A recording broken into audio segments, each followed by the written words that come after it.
పాలు పంచదార వేయకుండా చాలా హెల్తీగా చేసే ఉలవపిండి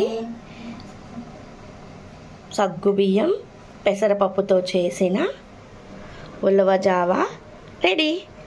ఇది పిల్లలు చాలా ఇష్టంగా తింటారండి.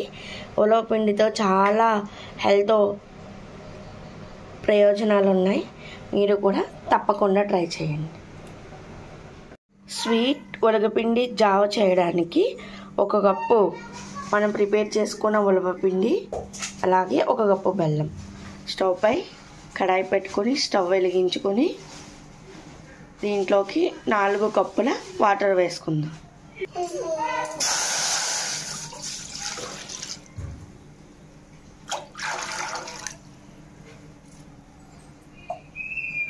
వాటర్ బాగా మరిగించుకోవాలి. అలాగే 1 కప్పు సగ్గుబియ్యం కూడా కడిగి ఒక 2 నిమిషాల పాటు నానబెట్టుకుందాం.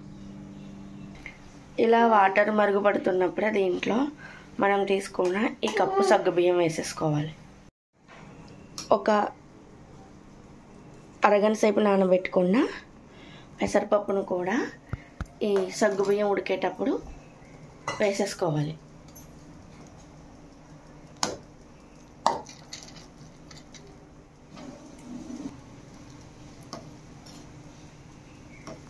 ఇవి 2 కూడా మెత్తగా ఉడికేంత వరకు స్టవ్ని మీడియం ఫ్లేమ్లో పెట్టుకొని ఉడికించుకోవాలి.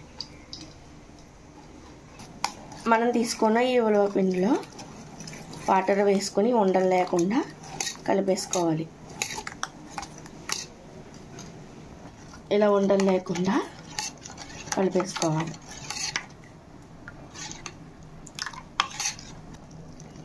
మనం ఉడికించుకుంటున్న సగ్గుబియ్యం పెసరపప్పు కూడా ఉడికిందండి. పెసరపప్పు మరీ మెత్తగా ఉడికితే బాగోదు. ఇలా పలుకులుగా ఉంటే మధ్యలో పంటికి పలుకులుగా తగులుతుంది. మనం ముందుగా కలిపి పెట్టుకున్న ఉలవపిండి వాటర్ని కూడా వేసేసుకొని స్టవ్ని సిమ్లో పెట్టుకొని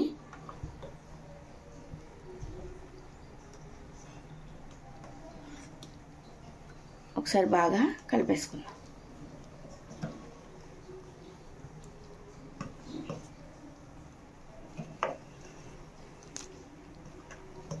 దీంట్లోనే మనం మెత్తగా చేసుకున్న బెల్లాన్ని కూడా వేసుకుందాం.